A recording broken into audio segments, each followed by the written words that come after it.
Do I need to introduce Angela? We all know her. Yes. No. We all love her. Angela Bates, with her wonderful history. If anyone has ever studied history or genealogy or anything about Kansas, Angela is the one that you're going to start with and kind of finish with. She's got wonderful stories. That being said, I'm going to turn it over to her because you don't want to. Well, first of all, I just want to say thank you for having enough interest to select coming to hear me. I'll just tell this little short story. When I was a kid, I used to talk all the time. And my mother used to say, I hope you can make some money at talking because you just talk all the time.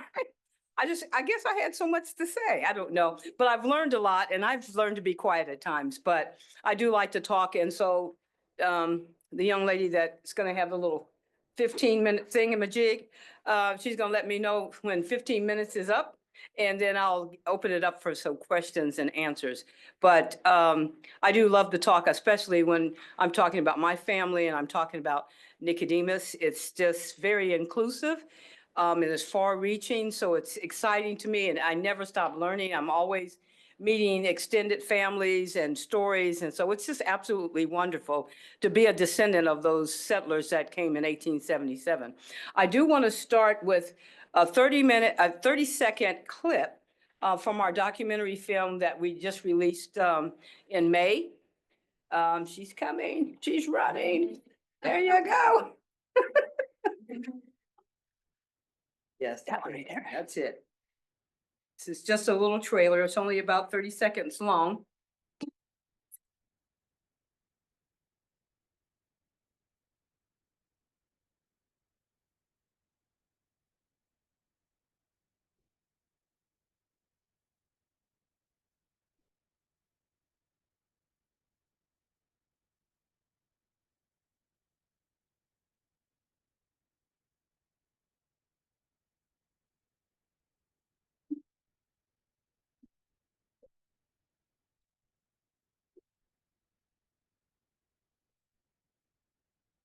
Okay, thank you. You're welcome. That's okay.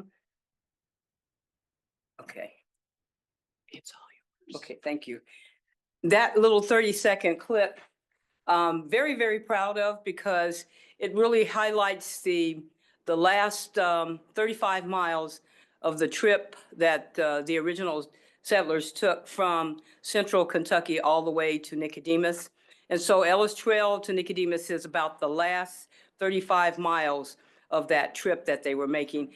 They had gotten off the train in Ellis, which is about 16 miles west of Hayes. And they had taken the train out. A lot of people think maybe they walked. Some people think maybe they walked or they took wagons, but they didn't. They actually took trains. Trains from the central bluegrass area all the way to Cincinnati or over to Paducah, and then west all the way to Ellis. And that's where they got off the train and had the last 35-mile walk over to Nicodemus. The film really highlights my great-grandmother's story. She was pregnant at the time, and she had the first baby born in Nicodemus. And so the story centers around the Williams family, who really were one of the major families that settled in Nicodemus. And over the years, there's descendants that are directly related to that family ever since the beginning. Even now, even though we're down to about 10 or 12 people in the town, we're all connected to that original family. That family, they had quite a few kids, and then those kids had kids, and other families married into that family and expanded that genealogy so that it includes quite a few families that are definitely connected to that original family that came out. So I'm very, very proud to be a part of that legacy. And it's been my charge over the last 40 years or so to record that legacy and preserve it and interpret it for generations to come. A couple of weeks ago, I had a retirement party. And people can't believe I'm going to retire, but I said I am. But they think I'm going to sit on the sofa and drink gin and tonic and eat bonbons and watch the movies, but that's not going to happen. I'm retiring from being the executive director of the Nicodemus Historical Society, which I helped to organize and found in 1986. And so it's been a number of years, and I've done a lot, and it's just time for me to move on and let someone else take the helm. But this documentary kind of highlights the essence of my research over the years. And so I worked a number of years with a lot of documentary filmmakers, you know, giving them the stories, telling them what they needed to really concentrate on and what have you. But it wasn't until I decided that I needed to tell my story the way I wanted to tell it, that it has made a difference in terms of people really understanding the story. When you get the story from the people and the descendants of those that experienced, it's a little bit different than someone that's being hired from the Park Service or whatever that doesn't have any connection whatsoever, and then they tell the story. So I'm very proud of the fact that when we did this documentary, we actually used descendants from the family. And what's really fascinating about it is that all of them, except for a couple, are actually direct descendants of the Williams family that came out and settled in 1877. And so it made for an interesting story in terms of actually being on the ground with the descendants, trying to tell them what to do. You know, if you're related to folks, they're thinking like, what? No, I don't think so. But it was interesting because they did collaborate with me, and they were very cooperative, really they were. And it was a phenomenal experience to be able to see this story of our forefathers coming to real light with the descendants of these people. So it made all the difference in the world to be able to see the story unfold on the Ellis Trail. And literally, we actually filmed most of it actually on the site where the trail crossed across the Walsh's homestead. So that was really an emotional and a spiritual thing for us to be actually on the trail that they actually traversed on. So that was very, very interesting, very moving. And all of the people that collaborated to make this happen have a unique connection with us now. They've always had a connection in terms of being associated with the trail, the families that interface with people. But when we started to shoot the film, it was like everybody it was like all of the ancestors were very, very pleased. And so it made a difference. So I think everything was divinely orchestrated. One of the things that really got me more than anything was the fact that we shot this in a day and a half. And it's an hour long, 45, 50 minutes long. And I will leave you guys a link so you can actually see the full documentary. It's been shown on PBS, but it really unfolds in a real unique kind of way. And I think it's because everything was divinely inspired. For us to shoot the 11 scenes in 1.5 days, really, you can almost say one day, because the second day we went to another location and we only shot one scene there, which was, you know, the epitome of the film at that point. And that was where they actually got first sight of Nicodemus. And it's just very, very moving. But that was done on the second day. And that was the only place that we went, the only scene that we shot. But the first day we shot everything. And it happened so quickly that I knew that by the time we got ready to shoot the scene, which was supposed to take place at night or early evening, we were finished by 4. And everybody was were amazed. I mean, to move wagons and horses and people, we moved probably in an area of about 3 miles. I know they felt like they walked 35, but they didn't.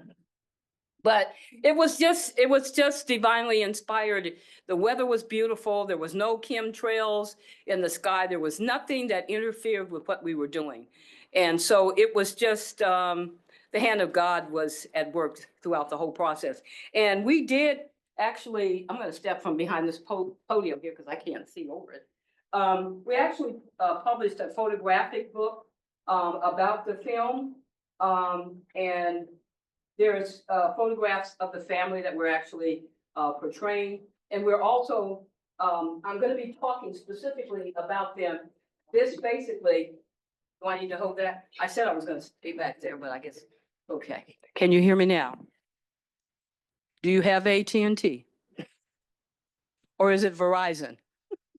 I have Next Tech, which is in Graham County. But anyway, we published a photographic book of the experience, and we captured the essence of what we were doing. And so I brought the book. So if anyone wants to see this afterwards, or even I'll pass it around, and you can see some of the photographs that were actually taken from the actual filming. This film, though, culminated all of my experiences as a descendant and collecting, preserving, and interpreting the family stories, the family history of Nicodemus. You know, we could talk about buildings, we could talk about events, but you really need to talk about the people that actually experience these events and the lives of them in order for the story to really make sense to you. So, you know, when I was putting all of this together, I was thinking, my mind was all over the place. And I was like, okay, what do I really want to talk about? Where am I going to start? Where am I going to? And, you know, I always asked the Lord to kind of guide me.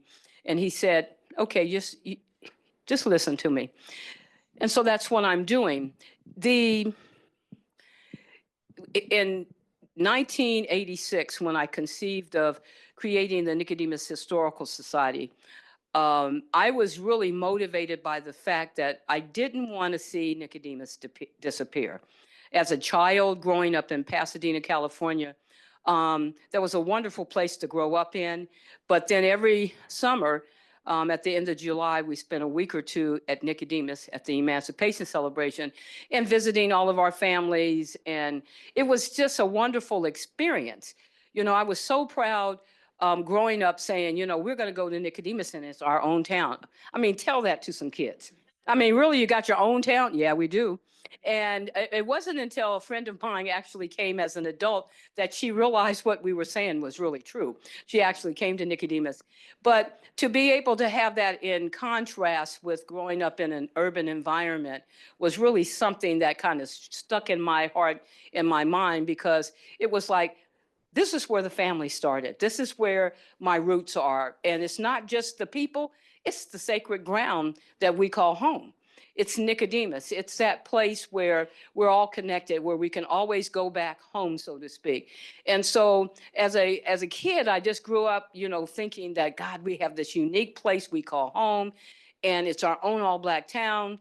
And my cousin, Vicky, Marilyn, who is my cousin here, her sister and I, we just love Nicodemus, and we used to write poems and send it to the newspapers. You know, in Kansas, they will publish anything, right? In Pasadena, California, I mean, for real, I don't think so. So we would send stuff to the newspaper in Graham County, and they would publish it. And so it was just neat to be able to have this experience. But the older I got, the more I began to realize that I was getting older, and people were getting older, and people were dying, and the buildings weren't holding up like they were when I was a kid. And I remember in 1979, my cousin Verl got a grant and asked me to come back. And at that point, I was living in Washington, D.C. He said, can you come back and can you just kind of speak on how you feel about Nicodemus? I'm thinking, what? Why? But I didn't realize what he saw in me. And then in 1984, I actually left the Washington, D.C. area and moved to Denver. And he and I were at a National Trust for Historic Preservation conference. And we were having lunch, and he said, well, it's time for you to take the baton. He was the athlete. I was not an athlete, so I didn't know what he was talking about. I said, because I can't run. I don't do football, basketball. I do play a little bit of tennis. But he said, no, you need to take the historic preservation baton and move it forward. And I thought, oh, okay, well, he sees something in me. And yes, I did have the passion. And so I was living in Denver. My parents had retired, moved back to Nicodemus, 1 mile north of Nicodemus, and bought a farm that was for sale at the time they were moving back, which was a farm my mother wanted when she was a kid. She said, if I have to live here in Kansas rather than going to California, I would love to have a place like the Bibbs farm. Well, when they got ready to retire and move back, the Bibbs farm was available and they purchased that. So she finally got her farm. Both my parents are deceased now, and my 3 sisters and I have the farm now. But I was coming back maybe once or twice a month to visit my parents at that point. And then in 1986, I thought to myself, you know what? The National Park Service had just finished designating Nicodemus as a historic landmark district. And then I thought, okay, and now it's a landmark district, and there's a lot of media, a lot of stories out there about Nicodemus and its history and all. And I got a chance to review this document, which was called the HAB study, which was Historic Architectural Building Survey. And that is where the Park Service basically freezes in time, right then and there, what's physically remaining of Nicodemus, and they try to capture the history. And so I got really involved at that point, decided I was going to move back in 1989. I literally moved back to Nicodemus, and I started our historical society prior to that. Then I was boots on the ground, and I was interviewing and talking to as many relatives as I could, because I knew they were going to ultimately be gone. And so in 1989, when I moved back to Nicodemus, there was about 65 people. And believe me, I have been to about 69 funerals. That's a lot, isn't it? 69, it's the truth. I've been to 69 funerals. In the last probably 8, I refused to go to. Although I did go to one a couple of months ago. She was 103. But I wanted to capture, you know, their stories. I wanted to capture their histories, their experiences. And so with the Nicodemus Historical Society, we decided that we was going to have a genealogy division. So as I was interviewing people, I started creating these files. And then I had an aha moment when my grandmother, who at this particular time was the mid-90s, moved back from Compton to Nicodemus. And we were sitting around the table with my mom, and we were discussing my great cousin Lula Craig. And I said something about cousin Lula, and my mother said, "You're not kin to her." And my grandmother looked at my mother and said, "Oh, yes, she is." And so, well, my mother didn't know. A lot of us don't know how we're related to one another. We just know we are. I'll tell you this story. When I was about 15 years old, we had some fine cousins, okay? Fine cousins. Okay, when you're 15, 16 years old and you come into a 3-day party, because that's what it was like, you find people that you find attractive because you're young, right? And I'm like, I wonder who that is. And I wonder who that is. And my mother said, don't think about it because you're related to everybody. Okay, that started me on the genealogy path, okay? I want to know how I'm related to him. I can tell you now, it goes all the way back. But anyway, I have senior moments, so I just had one, so tell me where I was. No. And so I basically started the genealogy files based on photographs that I was collecting and stories that I was getting. And then when I had that aha moment, my grandmother it really kind of opened the door for me to understand a lot of the genealogy. And what she did was she explained to me this particular family. And this is John and Leanna Samuels. And I'm going to deviate just for a second, go back to the antebellum years.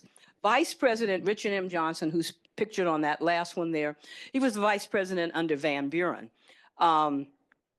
He married his slave. He was very controversial, married a slave named Julia Chin. Of course, marriage at that point for Black people and white people at that time was not really recognized. He recognized it, and he didn't care what anybody thought. Van Buren told him he would never run on the ticket with him. But anyway, so Richard M. Johnson married a slave and had 2 daughters by Julia Chin. One was Imogene and one was Adeline. Well, Adeline died along with her mother in a cholera epidemic. And Imogene survived. Well, Imogene married a man by the name of Daniel Pence.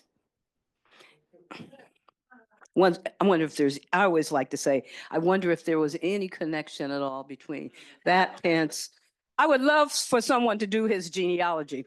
But anyway, Daniel Pence and Imogene Johnson married each other, and they owned slaves, and they owned my great grandfather, John Samuels. Okay, John Samuels jumped a broom and married a lady by the name of Leanna. And they lived on a plantation about, I'm going to say it's probably about 5 miles. It's kind of hard for me to tell the distance in Kentucky. Anyway, they had children, and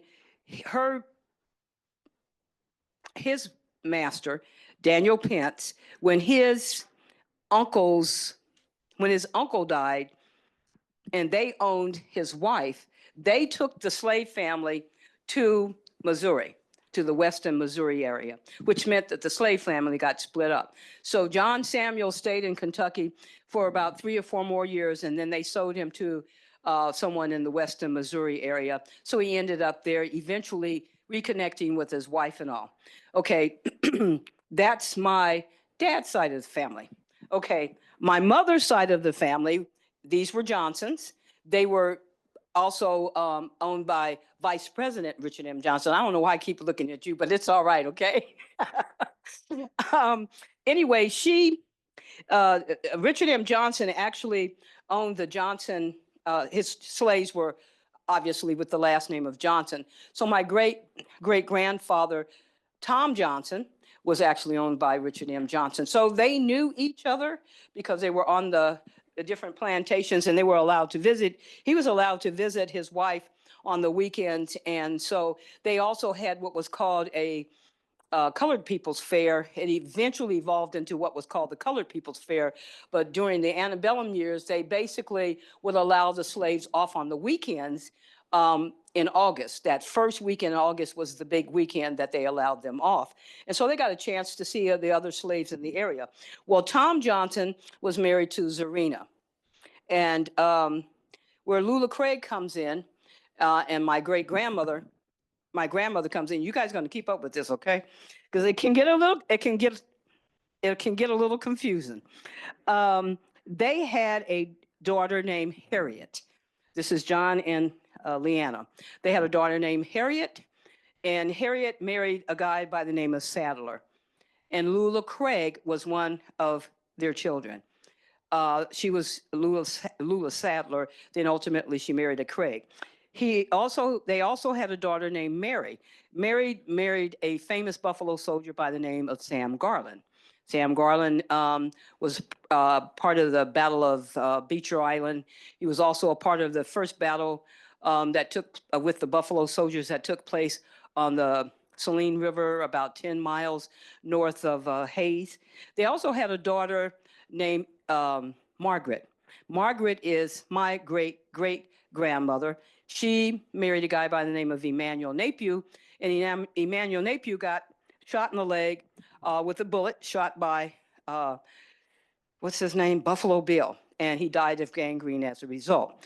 Okay, so now you know this is on my dad's side of the family because Mary married a man by the name of Napier, and my grandmother is a Napier on my dad's side.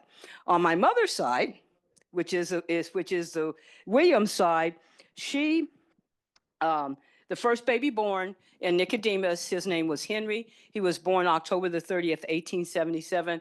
The film is about that family, and it's about the mother being pregnant. And she had a sister and 2 brothers that came with them along with their parents, Tom and Zarina Johnson. The first baby born in Nicodemus was Henry. And I'm going to just read a little excerpt from this book, and I'll show you some pictures also. But I always like to kind of put this in perspective, and I'll just read a little bit of this. This is a book that really talks about the children of the Promised Land. There's about 200 historical photographs that we published in this book, and they're all children, from infants that go all the way up to the teens. We did this in 2010 to give everybody, the family members as well as our Historical Society members, an opportunity to see some of the photographs that we collected.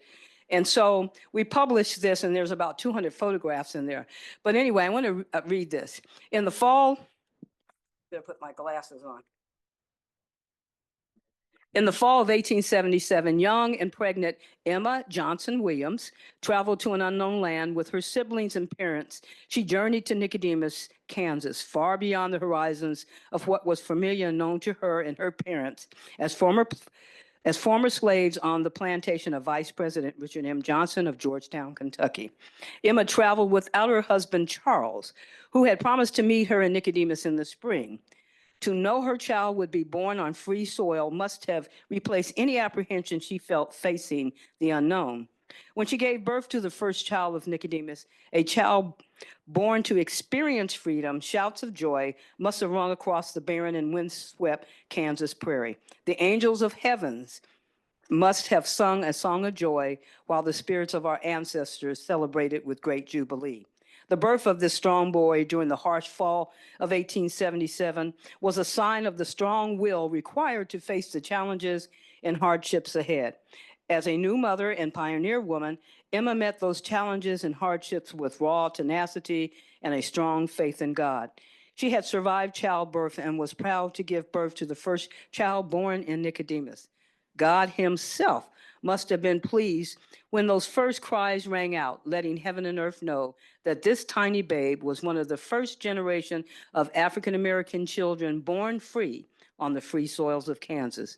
This firstborn named Henry after his uncle. This firstborn was named Henry after his uncle.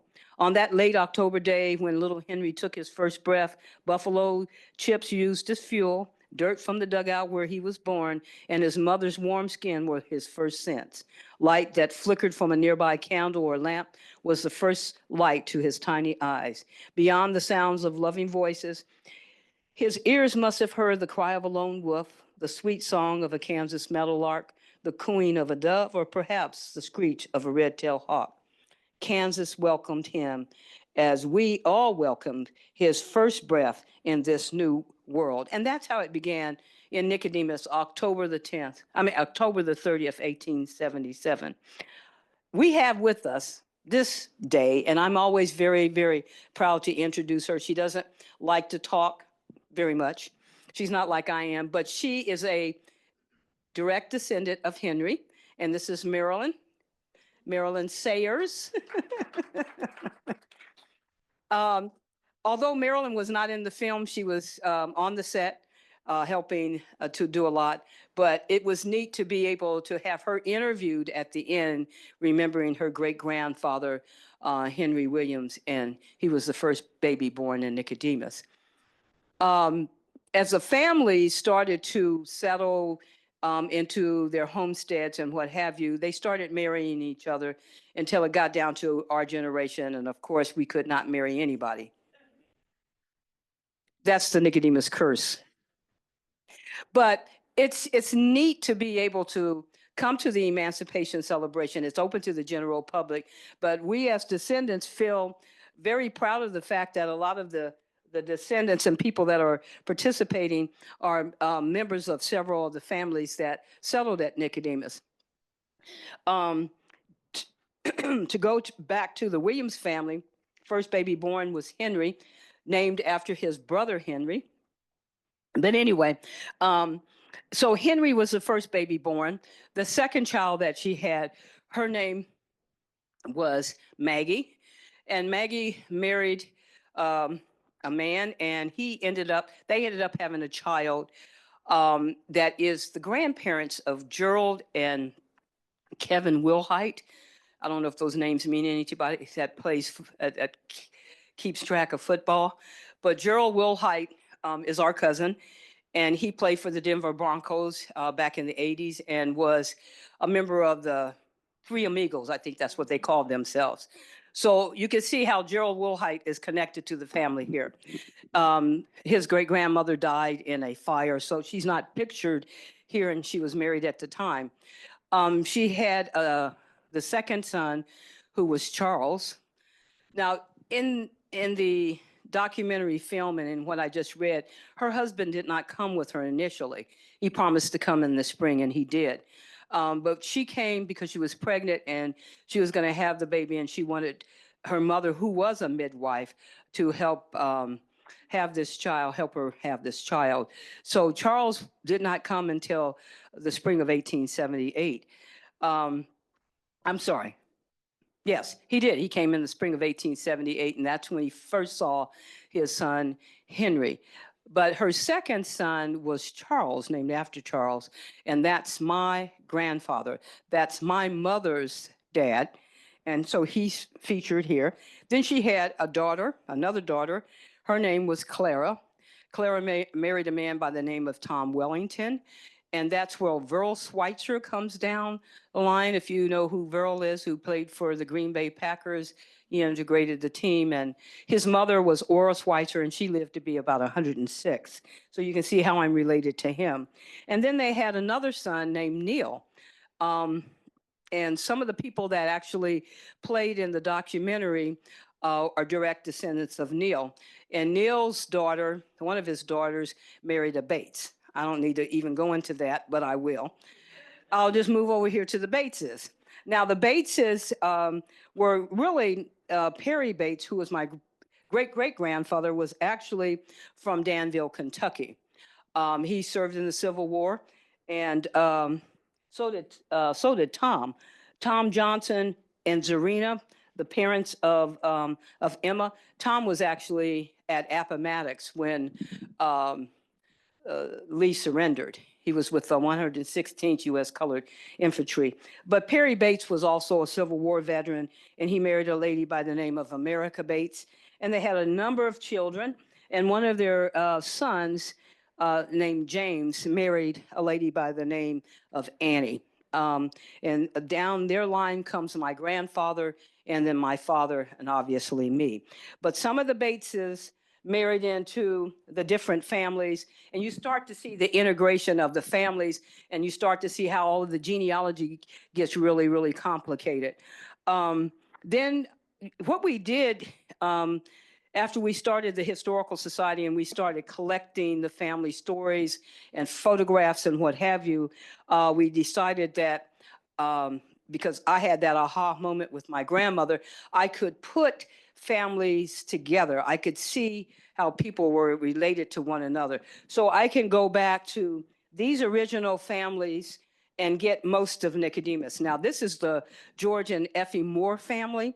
There's one of their sons his name was Nathaniel, and he had quite a few children, many of them that I knew until the last one passed away just last year, was it, when Florence died? But I'm not related biologically to them, but some of their kids I am, because they married into the families. One of their descendants is Loretta Long, who was on Sesame Street. They had a son by the name of Reuben. Effie Moore had a son by the name of Reuben. And Reuben actually was the personal cook for the Union Pacific Railroad president. And he worked for the Union Pacific Railroad for a number of years, and he retired, and then his son actually worked there also. But just very prestigious people that they ended up working for. And a lot of this comes in just because of all of the families and what they were involved with over the years.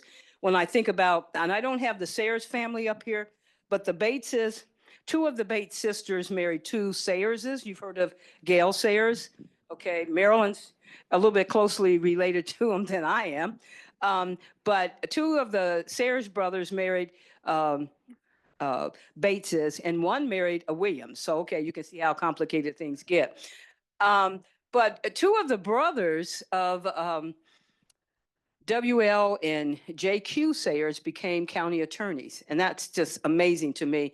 W.L. became the second county attorney in in Graham County.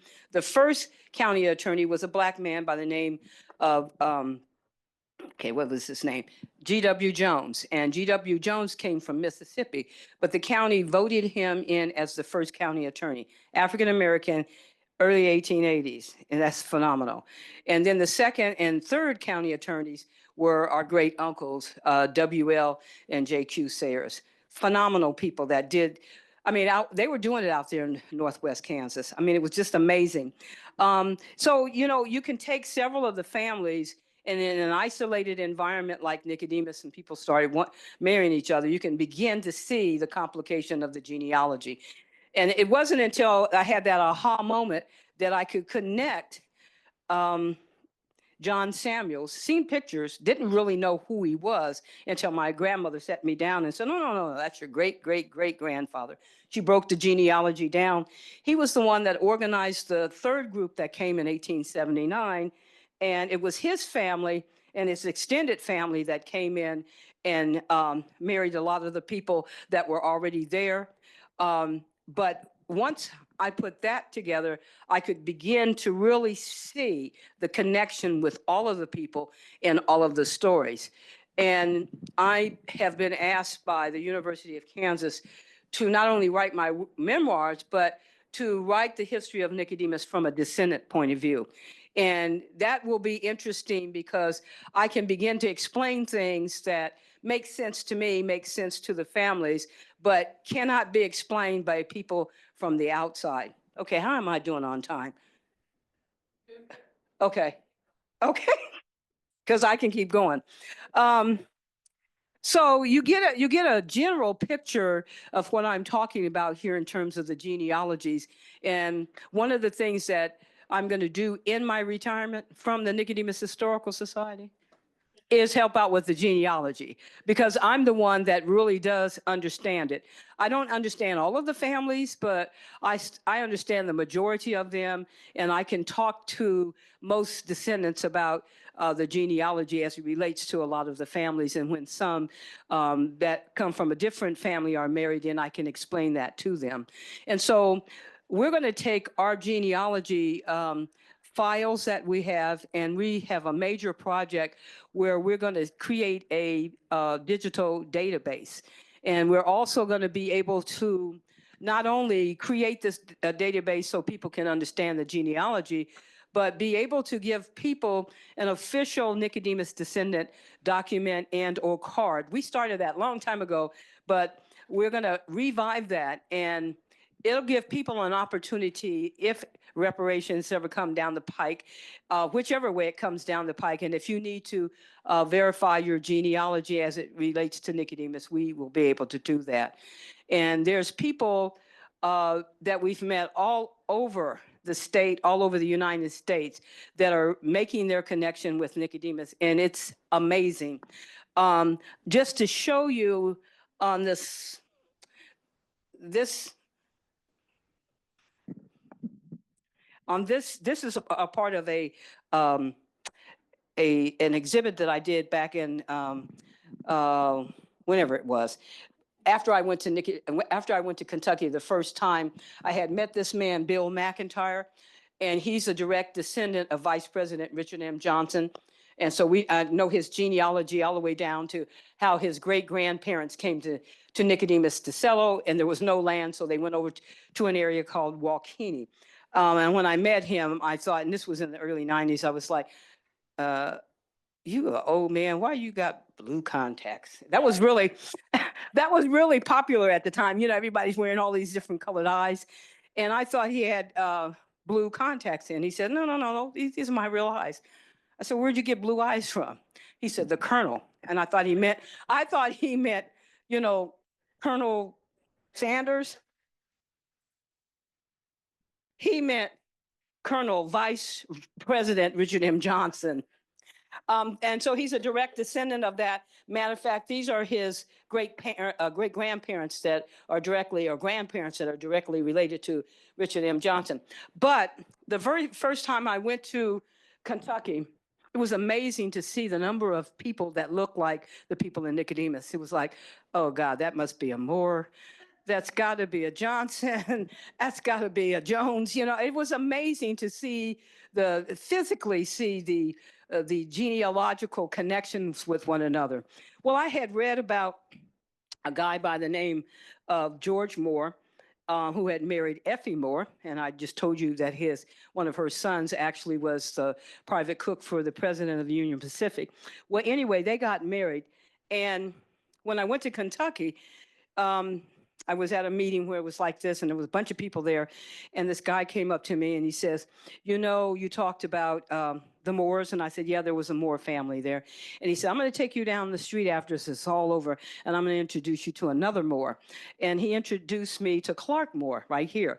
Well, Clark's deceased now, and his wife is too, and their daughter that's on there. They're all deceased now. And he had a barber shop, and I went in, and he told me the story of George Moore leaving his family. This is what had been told to him, and moving to Kansas, and he left his family there. Of course, when he came to Kansas, he was a single man, and he married Effie. And then they had these other kids. But he's a direct descendant of George Moore's family that he left in Kentucky. Now, you can imagine this. This is after emancipation, people decide what they want to do with their freedom. Now, a man may have been married or jumped the broom several times on several different plantations. And when emancipation rolls around, who's he going to be with? There was no law saying that he had to be with any one of them. But if you had his first child, so to speak, and you could prove that, yeah, right, then you pretty much had won't say a full legal right to him, but you would have a case.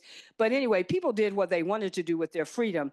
And so many men did not want the responsibility of several families or several children, and they wanted to experience freedom in their own way. So many of them would leave and experience freedom the way they wanted to without the hindrance of family. And that's what George did. He moved to Kansas and was looking for a bright new future, ended up meeting Effie Johnson and married her and had these kids. But it was really interesting that when I went there, I started to see people and I started to make these connections with the people of the descendants that stayed.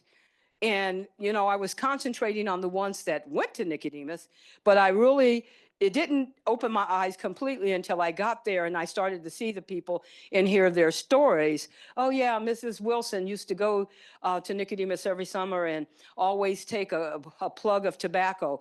And I was like, well, I wonder who she gave that to. Well, it was Effie Moore. And so to make these connections across the time and across the miles was just fascinating. And so now we have this full connection of people in the Georgetown, Lexington area that are related to the people that came out. And we're collaborating with them, and we're hoping to merge our databases so that when we get ready to upload all of this, and it's done, I'll probably be dead and gone by then, people will have an opportunity to really make the connections. And that's something that is really significant when you think about it as African Americans. So many of us just don't know who we are related to. We just don't know who our grandparents or great-grandparents or great-great-grandparents or great-great-great. Here we've got photographs, we've got stories, we've got the connections with them, where they were born, where they were enslaved. This just makes a unique situation for many that can tie into this Nicodemus connection, and that's happening. Okay, 5 minutes, okay? I am almost finished. 15 minutes. Okay, so I just want to take a moment just to give you guys an idea of some of the photographs that we've collected that are at the Spencer Research Library at KU. We've got thousands of documents there, and we've got thousands of photographs. You can go online, look at the finding aids and see the photographs. And if there's any connection at all, you can make those requests to get copies of them or information. People are actually accessing those files and those photographs to do books and to do articles, and the students are using them. So it's a great resource. There's tons of obituaries that we have there that we're going to be consolidating with our genealogy. I got to take a breath. Our genealogy connection. But anyway, I just want to show you some of the photographs of some of the children out of our collection. I'll just kind of go through these real quick. and get to the photographs. This is just another presentation that really goes into depth. Okay, there's the the Williams family. That's Charles and Emma Williams sitting down, and behind them in the center is the first baby born. That's Henry. That's Marilyn's great-grandfather. The little boy with the light suit on next to him is my grandfather. That's Charles. The young lady that's on the other side with the little black dress, that's Clara. And then the little boy standing in front of her is Neil. And who's missing is Maggie. So this is that first family that made the trek, and the documentary focuses in on this family. Okay, I just want to show you some of these photographs. When I published this for the Historical Society in 2010, it was very hard for me to narrow down how many pictures I was going to actually select to go into this book. So we ended up getting about 210, but I looked at probably about 600 photographs of children. So I'll just kind of go through them. We started out with infants.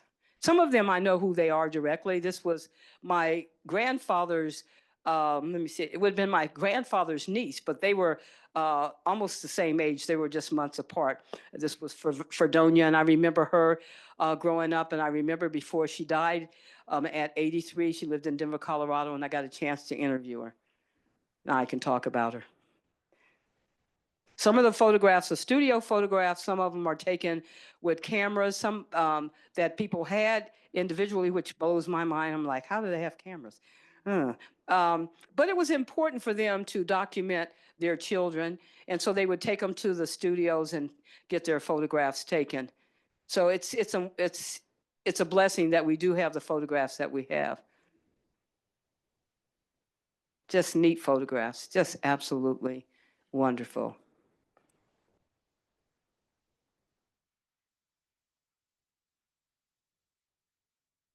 It tells, to me, it tells what they were thinking about their children. I mean, you can go get a studio photograph during that time period of yourself, but many of the photographs are of their children. So their relationship with their children was very important to them. I'm just grateful that they decided to document them. This is my my great uncle, Harry Bates. I bet he was mad wearing that outfit. Yeah, I was like, who's that? Who's that little girl? No, that's your great uncle. Okay.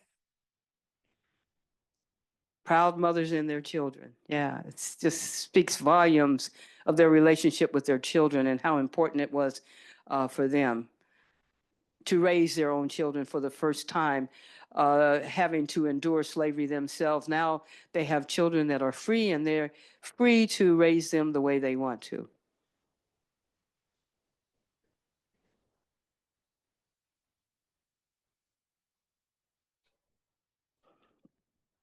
These are my great aunts. One of them, the one that's standing,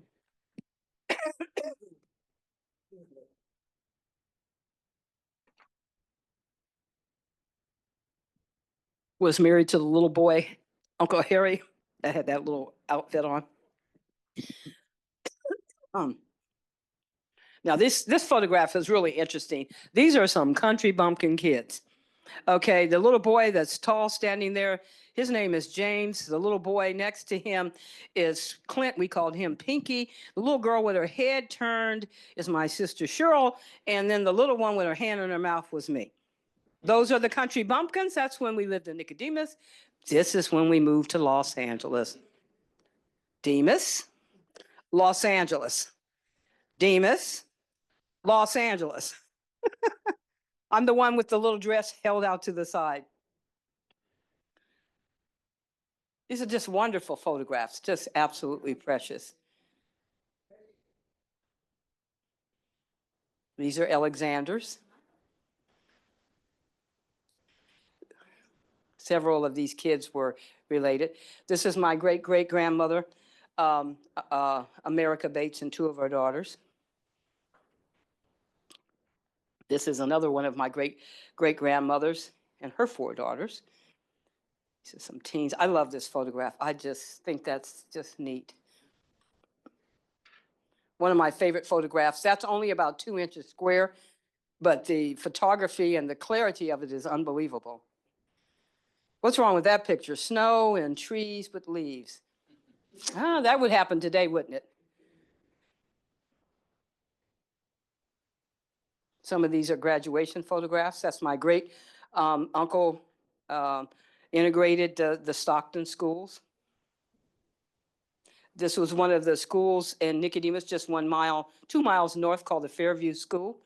And that's Lula Craig's daughter, Hattie, who is the teacher. And a lot of those students are great aunts and uncles and great cousins. And I'm gonna end with that little girl. I'll let you guess who that is. Okay, you guys have any questions? I hope I haven't bored you. I hope I given you something to think about. Yes, ma'am. Yes. Okay.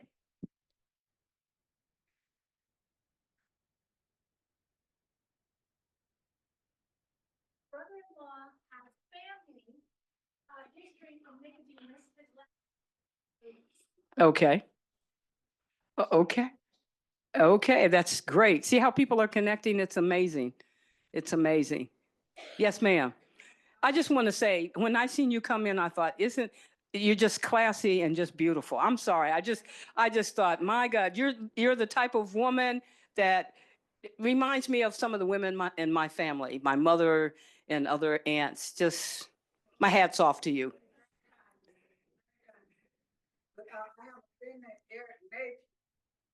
Eric Napier. Okay. Okay. Hmm. Oh, yes. And Nicodemus.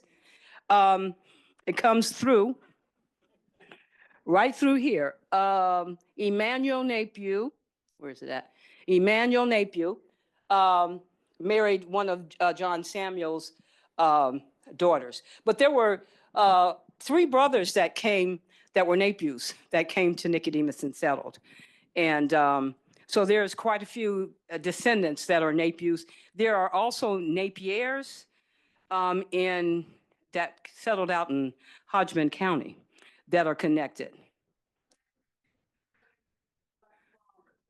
Kansas black farmers, yes. Bradshaw. Hmm. Yes, people came because of the land.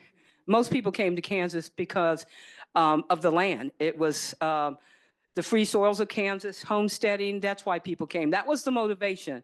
That was the draw. It was the land. So people became first-time homeowners, first-time landowners through homesteading. They didn't buy it. Homesteading, you would stake your claim on 160 acres, say, and you had to live there for 5 years and improve the land, and then have witnesses that would say, yeah, they were there, they improved the land. Then after 5 years, the government would give you the land for 25 cents filing fee on the acre.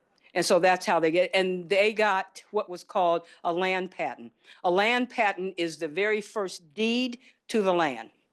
And then after that, they become deeds that, warranty deeds and what have you. 5 minutes, okay. Yes, ma'am.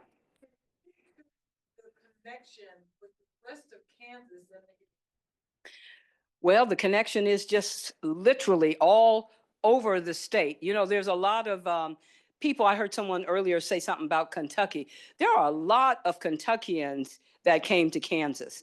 There were, these black towns that were beginning to pop up all over the state. Pap Singleton, who considered himself the father of the Exodus, he's created a town called Singleton down in the southeast. There was another place called Dunlap. So when you start thinking about the black people that settled in Kansas, there is this connection with the whole migration. And many of those people came from the upper South. Many of them came from Mississippi. Many of them came from, obviously, Missouri. But many of them came from Kentucky. And so there's a big connection with a lot of the families that have come. We haven't really pieced it all together, but I think that's the next step.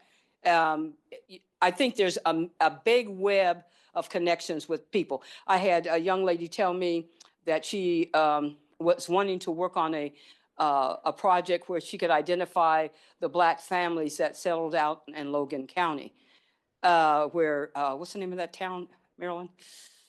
Where Florence and where? In Logan County? No, yeah, where Florence lived. Oakley. I get Logan County mixed up with Logan, Kansas. Because near Logan, Kansas was a town called Speed, and there was a lot of Black people that settled over there. And as I was uncovering genealogical connections, I started to see the connections. Well, the people that settled out in Logan County near Oakley, there's a whole settlement of people out there. Well, that's where my great-grandmother was born. That's where my grandmother was born. On my dad's side, that's where several of my great-aunts were born. That's where where Clara ended up moving and having her children. My grandmother actually taught school out there. So when I started to uncover these connections with these people, then you start to see that when you start talking about Northwest Kansas, there's a major connection. There's a major connection. And I think it goes beyond that. It goes all the way here to the people in Topeka and Wichita and what have you. Cousin. This is her great-great-grandmother, Clara. Yes, Teresa Schweitzer's, that's how I'm related to Teresa. Yes. Yes, ma'am. Uh-huh. It said that you were working on a PBS documentary. Mm-hmm. And a local PBS station here, KTWU, in their award-winning program for many decades, Mm-hmm. called Sunflower Journeys. Yes. Mm-hmm. Mm-hmm. Mm-hmm. Yes. And let me tell you a link that you guys can look at the documentary that we just finished, and this is the one. Let me see if I can remember it now. It is https://